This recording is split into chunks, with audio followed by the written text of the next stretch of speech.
I'm Austin Stewart. I went to Utah State University to get an aerospace engineering master's degree. I took that degree and I now work for the United States Air Force as a civilian, doing test engineering and test management for a group of wind tunnels at Arnold Air Force Base. Going into college, I wasn't for sure that I wanted to do a master's degree, but I definitely thought it was a good potential that I'd end up doing a master's degree. I knew I wanted to learn more about aerodynamics and aerodynamic design of aircraft. And so I chose to take the master's degree so that I could get more involved in that, learn a lot more about the subjects and the tools I would need to design aircraft. My senior year, I started to do a couple grad level classes. I thought I didn't really like school going into grad school, and then I never wanted to write a paper. I was initially going to do just the course, the master's degree, where I didn't have to do any kind of paper or anything like that because writing's terrible. But Dr. Hunsaker convinced me to do a thesis, and I'm glad I did. I think grad school is a great opportunity. I would recommend it to most people, unless you absolutely despise school.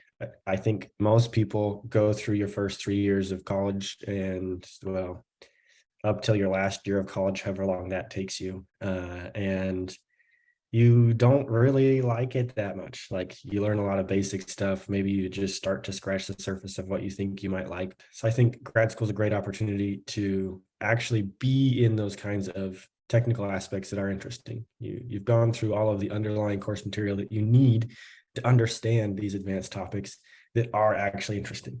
Definitely required more work, more hours,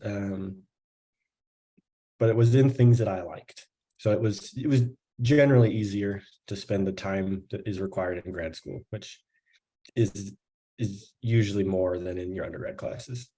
You have a lot of resources, people that are there to help you or that are happy to help you if you ask them questions. And I think that's probably one of the best things you can do. Just use each other. Like, it's a great collective group of people to work with. My favorite parts about grad school is really the opportunity to learn. I really do like aerodynamics. I like the study of why fluids move the way they do and how they're going to affect your aircraft. It was really cool for me to be able to take courses and to learn the much more detailed and in-depth of how we do that. Getting to work in the aero lab on an actual thesis paper, in that situation, like, you're working on a thesis, you become one of the leading experts in that field, even if it is a very small field. Sure, like, you're working on this single topic, but you become one of the most knowledgeable people about that topic. I didn't have a job outside of campus, but I did work for the College of Engineering. I worked as a graduate research advisor for part of it, and I also worked for senior design groups, helping senior design groups as like a mentor. It kept me on campus, and so that was really good. I was able to get work done, and then also just kind of work in between that and work on grad program stuff, grad classes. I did not have a residency in Utah when I was getting ready to go to grad school.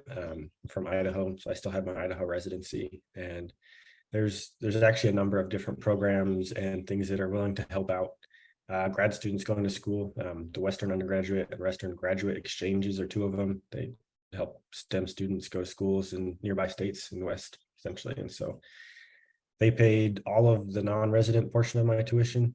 I was able to get a couple other scholarships, just based on grades, essentially.